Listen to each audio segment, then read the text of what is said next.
분의 확실한 두통 치료제가 되어드리겠습니다. 경제 뉴스가 연예 뉴스처럼 쉽게 들리는 그날까지. 경제 브리핑 불편한 진실. 경제 브리핑 불편한 진실 8월 15일 순서 시작하겠습니다. 광복절이네요. 그렇습니다. 여러분들 태극기 다 다르셨는지 궁금하네요. 달았죠? 아니 어떻게 달았죠 얘기하죠. 저희가 하루 전에 녹음하고 있는데. 미리 달아놨습니다. 그럴 줄 알고.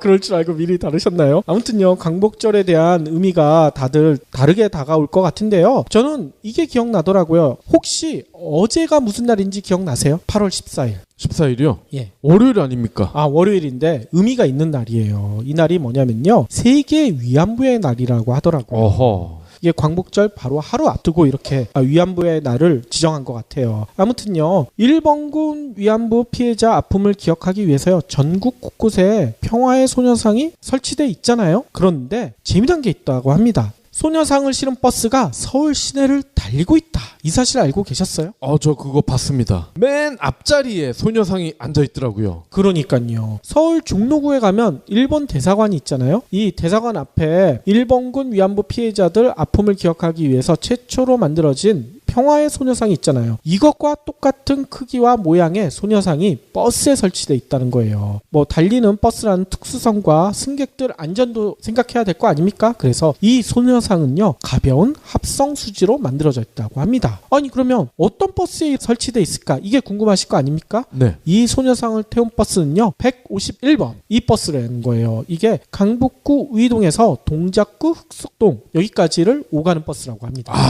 그거 학창 시절에 뻔질나게 탔던 버스예요. 그렇군요. 아니 그러면 이 평화의 소녀상 누가 만들었을까 궁금하시죠? 이 김은성이라는 조각가 분이 만드셨는데 이런 얘기를 하셨대요. 이제라도 상처를 극복하시면서 아름다운 한국, 자유를 되찾은 대한민국을 마음껏 돌아다니면서 행복을 찾으셨으면 좋겠다는 의미에서 만들었습니다. 이런 얘기를 하셨다는 거예요. 아니 그리고 버스 업체 대표는 이런 얘기를 한대요. 승객들에게 소녀상이 갖고 있는 의미와 아픈 역사를 같이 생각해보고 미래에 대해 고민해볼 수 있는 계기가 됐으면 하는 의미에서 설치했습니다. 이렇게 설명했다는 거예요. 특히나 이 버스는요, 일본 대사관 부근인 조계사를 지날 때 이렇게 하기도 한다고 합니다. 민족의 한이 서린 아리랑 음악을 틀어준다는 거예요. 그래서 소녀상의 의미를 더해준다는 거죠. 이 버스의 승객분들은요, 이 소녀상을 보고 아픈 역사를 다시 한번 되새기면서 한일 위안부 문제 제대로 해결됐으면 좋겠다, 이런 바람을 표하고 있다고 해요. 이 소녀상은요, 다음 달 말까지 서울 시내를 순회한 다음에 추석 연휴 전국 5개 도시에 설치된 평화의 소녀상 곁을 찾아가 시민들과 함께할 예정이라고 해요. 여러분들 광복절 맞아서 이런 소녀상의 의미 다시 한번 가족들과 되새겨 보시는 것도 좋을 것 같습니다. 네. 이 소녀상을 가방에 달 수 있는 액세서리 이런 걸로 작게 만들어서 좀 널리 보급했으면 하는 그런 바람도 있어요. 그것도 좋은 방법이네요. 네. 그러면요, 저희가 광복절이지만 여러분들이 심심해 하실 것 같아서 오늘 재미난 순서를 마련했거든요. 네. 광복절 특집이라고 얘기하기는 좀 그렇지만 저희가 기존에 광고를 했던 호모데우스라는 책 기억나시죠? 그렇죠. 유발 하라리 교수가 쓴 호모데우스에 대한 내용을 저희가 오늘은 좀 짧게 한번 나눠보도록 하겠습니다. 예. 이 호모데우스는 사피엔스의 후속작이거든요. 그렇죠.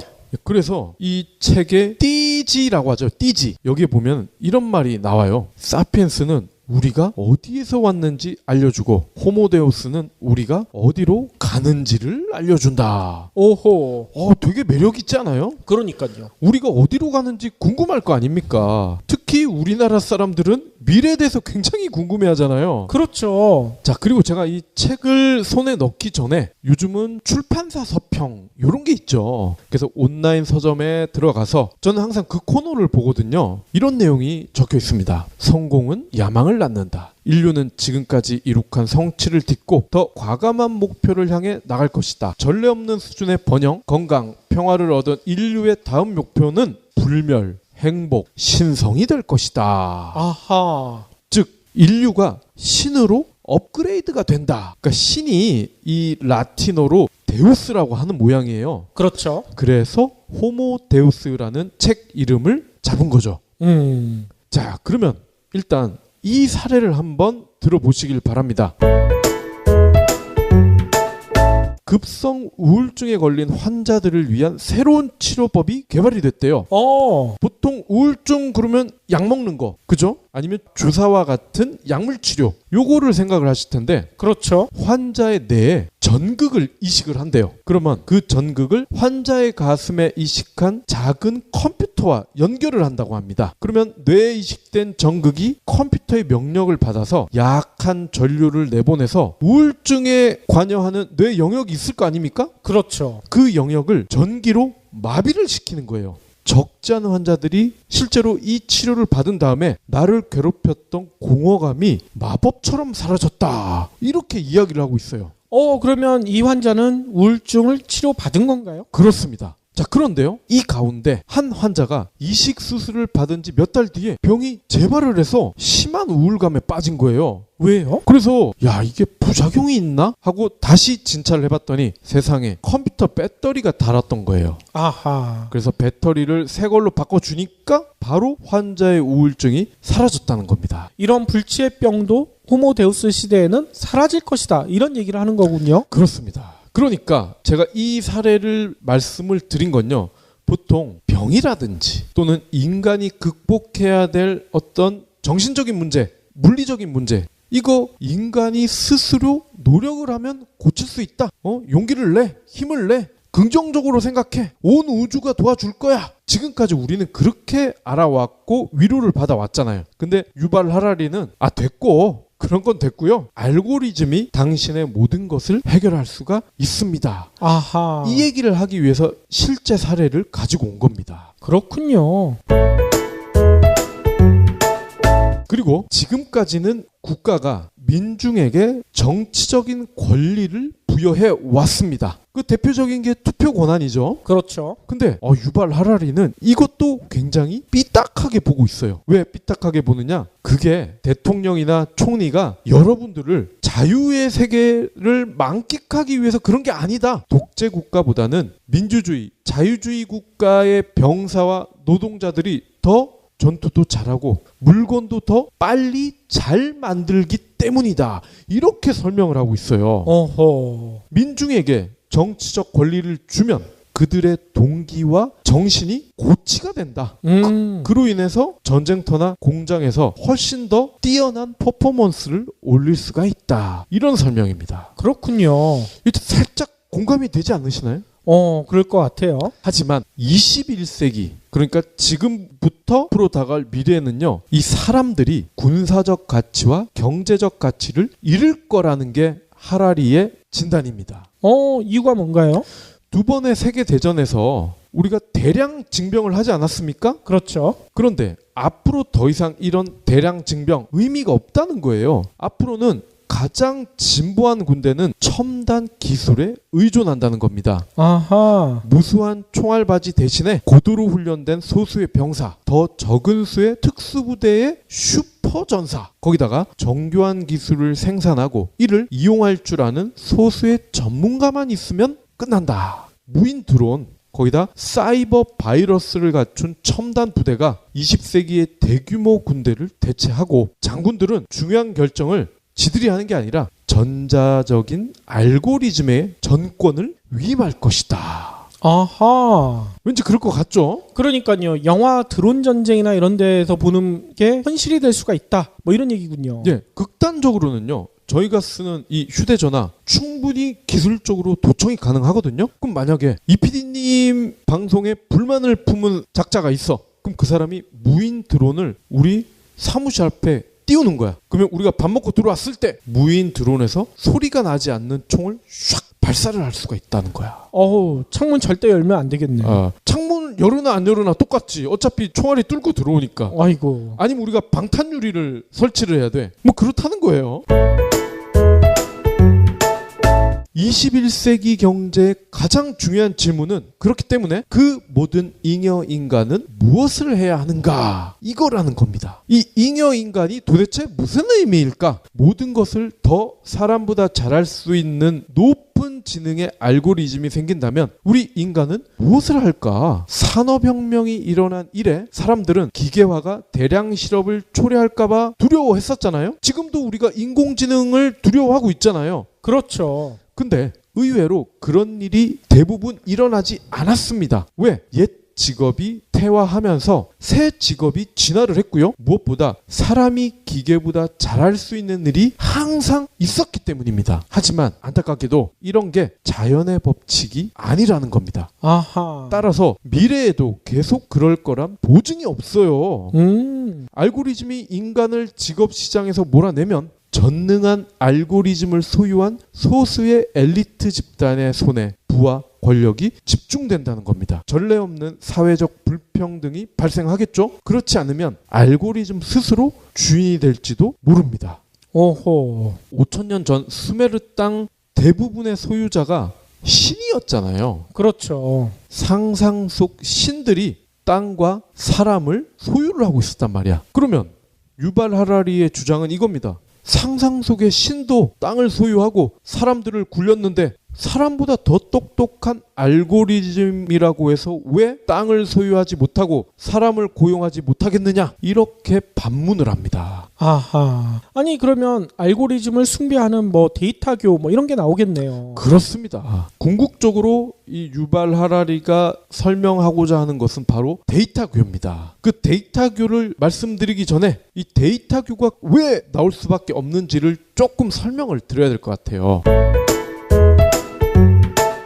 알고리즘이 전지전능하게 발달을 하고 소수의 엘리트 집단이 부와 권력을 집중을 해버린다. 그러면 이런 초인간들은 전대미문의 능력과 창의성을 갖게 되지 않겠어요? 그 힘을 이용해서 중요한 결정을 계속 내리게 될 겁니다. 그들은 시스템의 유지 보수를 담당할 거고요. 시스템은 그런 사람들을 이해하고 관리할 수 없을 거라는 거야.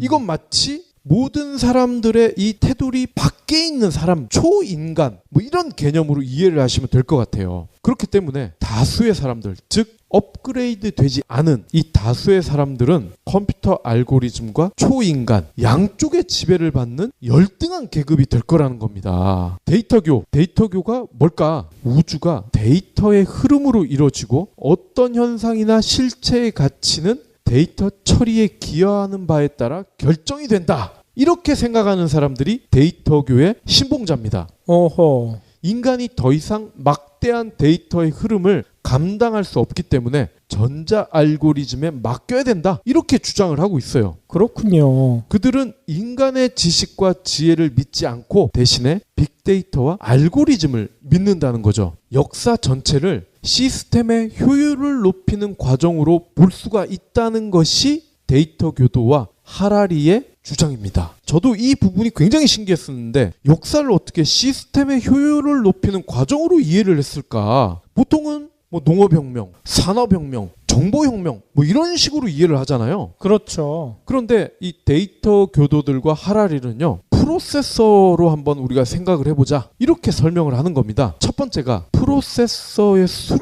늘리면은 시스템이 올라가겠죠? 그렇죠. 효율이. 그리고 또 프로세서의 수를 늘린 그 다음에 프로세서의 다양성을 늘리면은 당연히 컴퓨터의 효율이 올라갈 겁니다. 거기다가 이들 프로세서 간의 연결을 도와준다면은 컴퓨터 성능이 또 한 번 업그레이드 되겠죠? 그리고 마지막으로 현존하는 이 연결을 따라서 이동을 할 수 있는 자유를 늘려준다면 컴퓨터는 거의 슈퍼컴퓨터가 될 겁니다.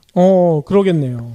자, 이를 순서대로 첫 단계에서 네 단계라고 하자고요. 그러면 첫 단계는 사피엔스에서 강조했던 인지혁명의 시기라는 겁니다. 인지혁명 기억나시죠? 그렇죠. 우리 사피엔스가 네안데르탈인들을 누르고 이 지구를 정복할 수 있었던 이유는 신을 공경하고 어떤 이미지, 형상 이런 거를 공동으로 믿는다는 거 그거 아니었습니까? 그게 바로 이 인지혁명. 두 번째 단계가 농업혁명에서 문자와 돈이 발명된 5,000년 전까지라는 겁니다. 세 번째 단계가 과학혁명이 시작되기 전까지의 단계. 이때가 언제냐? 문자와 돈이 널리 쓰이면서 도시와 왕국의 연결이 탄탄해진 시기라고 합니다. 그러니까 프로세서의 세 번째 단계와 같다는 거죠.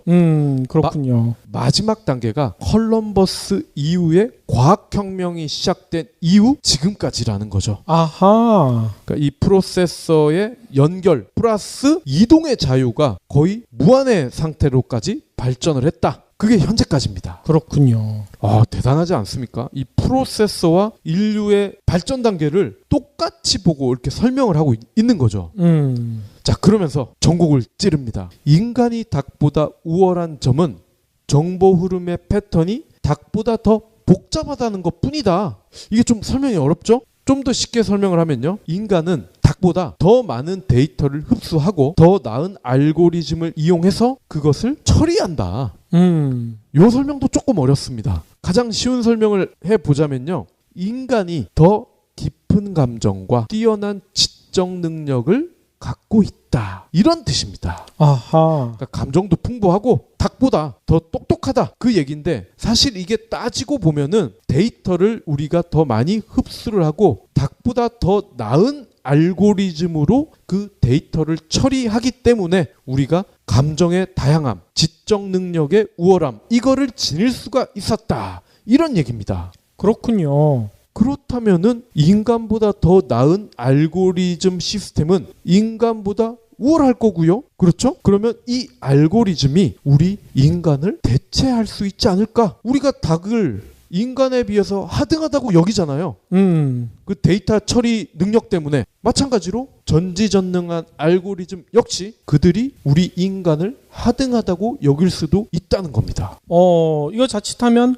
호모사피엔스가 호모데우스한테 밀려나는 그런 꼴이 될 수도 있다. 이 얘기군요. 그렇습니다. 자동차가 마차를 대체했잖아요. 그렇죠. 그때 우리 인류는 어떻게 했습니까? 말을 업그레이드하지 않았죠. 그냥 퇴역시켜버렸죠. 야, 너는 이제 풀이나 뜯어. 사람 태우고 이런 거 이제 하지 말고 그런 거는 그냥 차 한 테 시킬게. 이러면서 말을 퇴역을 시켰단 말입니다. 호모사피엔스도 똑같은 일을 당할 때가 왔다. 이게 유발 하라리의 주장입니다. 그렇군요. 의식은 없지만 지능이 매우 높은 알고리즘이 우리보다 우리 자신을 더 잘 알게 되면은 사회, 정치, 일상에 어떠한 변화가 일어날까? 제가 처음에 그 우울증 환자를 소개한 것도요. 바로 그런 겁니다. 의사가 그동안 이 우울증 환자를 치료해 왔던 거 이거보다 컴퓨터가 그냥 알고리즘에 의해서 솔루션을 제공한 게 훨씬 더 효과가 좋다. 그렇게 되면요. 그 환자는 물론이고 그 환자의 보호자 그리고 심지어 의사들마저도 이제 컴퓨터 알고리즘을 전적으로 우리가 인류가 신을 믿듯이 그 알고리즘을 믿게 된다. 즉 호모 데우스를 무조건 신봉하게 될 수밖에 없다는 겁니다. 그러니까 알고 보니까 이 호모 데우스가 저는 처음에 사람이 진화한 최종 모델인 줄 알았어. 근데 이 중의적 의미로 물론 썼겠지만 호모 데우스의 진정한 주인은 바로 컴퓨터 알고리즘이었던 거죠. 그렇군요. 방금 박 PD가 한 얘기를 듣고 이런 생각을 하시는 분들이 계실 것 같아요. 아니 그러면 이런 호모데우스가 나오기 전에 그냥 난 죽어버리겠어. 그런 걸 보고 싶지 않아. 이렇게 얘기할 수도 있을 것 같아요. 근데 이에 대해서도 하라리 교수가 이런 얘기를 하셨더라고요. 우리에게 의미 있는 세계는 몇십 년 안에 무너질 수 있다. 세상과 무관한 존재가 되기 전에 죽으면 그만이라고 안심할 수는 없다. 2100년에 신들이 거리를 돌아다니지 않더라도 호모사피엔스의 성능을 높이려는 시도가 이번 세기 안에 세상을 몰라볼 정도로 바꿔놓을 것이다. 이런 얘기를 하셨더라고요. 네. 이것과 연결해가지고요. 또 이런 생각들도 많이 하실 거예요. 이런 호모 데우스, 인간보다 인간을 더 잘 아는 이런 데이터교가 진짜 현실화가 되면 이건 디스토피아가 되는 것이 아닐까. 이런 생각들도 많이 하시잖아요. 그렇죠. 그런데 하라리 교수는 이렇게 얘기합니다. 그럴 가능성이 크더라도 반드시 일어나는 것은 아니다. 뭔 얘기냐면요. 인류는 지난 70년간 처음으로 연극 1막에 등장하는 총은 3막에 반드시 발사된다는 안톤 체호프의 법칙을 깨뜨렸다. 이게 뭔 얘기냐면요. 안톤 체호프이 이런 얘기를 했거든요. 연극을 보면 1막에 총이 등장하면 반드시 3막이 끝나기 전에 총이 발사돼서 주인공을 죽인다. 뭐 이런 얘기를 했는데 네. 그렇지 않을 가능성도 있다. 뭔 얘기냐? 하라리 교수는 이런 설명을 합니다. 지구를 여러 차례 멸망시킬 수 있는 핵무기 이거를 지금까지 우리는 사용하지 않는 기적을 보여줬다. 따라서 이제는요. 우리 인류의 가장 큰 걱정거리는 중동 문제 있죠. 그리고 유럽의 난민 사태, 지구 온난화 이게 오히려 작은 문제일 수도 있다. 오히려 데이터 교위를 비판적으로 검토하는 것이 가장 긴급한 정치 경제적 과제가 되어야 한다. 이런 얘기도 하십니다. 네. 그래서 이 책의 목표는요, 이렇게 설명하세요. 단 하나의 결정적인 시나리오를 예측함으로써 우리의 지평을 좁히는 대신 지평을 넓혀 우리가 선택할 수 있는 가능성의 스펙트럼을 우리가 생각하는 것보다 훨씬 넓다는 사실을 깨닫게 하는 것이다. 이런 얘기를 하시는 거예요. 네. 물론 그렇게 운을 띄우긴 했는데 저는 이 책을 덮으면서 그 부분이 좀 아쉬웠어요. 그러면 이 초인류와 알고리즘의 지배를 받는 절대 다수의 평범한 인간들 어떻게 살아야 되냐? 뭔가 대안을 좀 줬으면 좋겠는데 그에 대한 얘기가 매우 부족하죠. 그렇죠. 그래서 저는 이 유발 하라리 교수가 3탄을 염두에 두고 2탄을 쓴 거 아닌가. 그럴 수도 있고요. 독자들에게 현명한 선택을 부탁한다. 뭐 이런 의미도 담겨져 있는 것 같아요. 네. 뭔 얘기냐면요. 이런 얘기도 하시거든요. 인류는 지금 전례 없는 기술의 힘에 접근하고 있지만 그것으로 무엇을 해야 하는지 잘 모르고 있다. 인류가 이 데이터교가 있다는 건 알고 있지만 이걸 어떻게 사용해야 될지 아직도 모르고 있다. 다가올 몇십 년 동안 우리는 유전공학, 인공지능, 나노기술을 이용해 천국 또는 지옥을 건설할 수도 있다. 어느 게 될지는 아직도 모른다. 현명한 선택이 가져올 혜택은 어마어마한 반면 현명하지 못한 결정이 대가는 인류 전체를 소멸에 이르게 할 수도 있다. 따라서 현명한 선택을 하느냐 마느냐에 따라 우리의 운명이 결정된다. 이런 얘기를 하시거든요. 네. 그러니까 이런 데이터교에 대한 우리가 정확한 인지를 하고 우리 인류를 어떻게 더 발전시켜 나갈 수 있는지, 인류가 어떻게 더 화합해 나갈 수 있는지, 진짜 우리가 핵무기라는 엄청난 무기를 가지고 있으면서도 이거를 사용하지 않는 이런 인류의 현명함을 어떻게 더 발휘할 수 있는지, 이거를 우리 독자들과 좀 더 고민해보고 싶은 생각이 있으신 것 같아요. 네. 그러면서 은근슬쩍 3탄을 낼 것 같단 말이지. 그렇죠. 3탄은 당연히 내시겠죠. 아무튼요, 저는 이 책을 읽으면서 진짜 이런 식으로 인류의 미래를 예측할 수도 있다. 우리가 단순히 디스토피아다, 유토피아다 이렇게 얘기하는 게 아니라 진짜 우리의 선택에 따라 어떻게 디스토피아가 되고 어떻게 유토피아가 되고 이거를 책을 통해서 보여주시는 게 참 대단하시다는 생각이 들어요. 네. 저는 보기 전에는 그냥 인공심장, 뭐 인공관절 이런 거를 사람들이 해서 이제 로보캅처럼 오래도록 살 것이다. 뭐 화성도 가고 뭐 이런 얘기가 나올 줄 알았는데 예상을 완전히 빗나갔어요. 그렇죠. 그러면서 아마 다음 3탄에는 이런 얘기가 나올 것 같아요. 진짜 인류의 어떤 선택에 따라 디스토피아가 된 세계, 또 유토피아가 된 세계, 이거를 극단적으로 보여주면서 우리가 어떤 선택을 하는 게 현명한지에 대한 해법도 제시하지 않을까, 이런 생각도 듭니다. 그렇죠. 지금 이 호모데우스도 엄청나게 팔렸더라고요. 그러니까요. 예, 그러니 3탄을 안 쓸 이유가 없죠. 예. 만약에 안 쓰신다면 저희가 한번 써보죠. 괜찮겠는데요? 박 PD는 디스토피아 좋아하니까 디스토피아 쪽으로 쓰시고, 좋아요. 저는 유토피아 쪽으로 쓰시고. 저희는 이제 무조건 1부, 2부를 따로 나눠서 이렇게 집필을 하는 거군요. 그러니까요.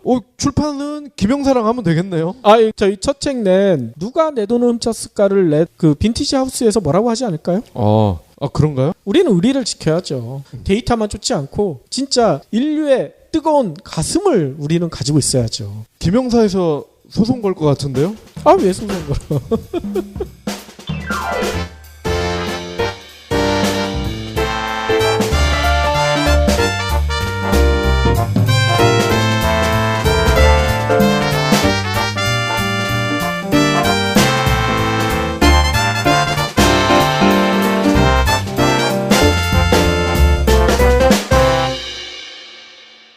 경제브리핑 불편한 진실 완수해 주셔서 감사합니다.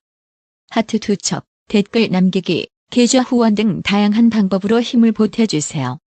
계좌 정보는 경제브리핑 팟빵 공지 코너에 있습니다. 여러분의 응원, 콘텐츠로 보답하겠습니다.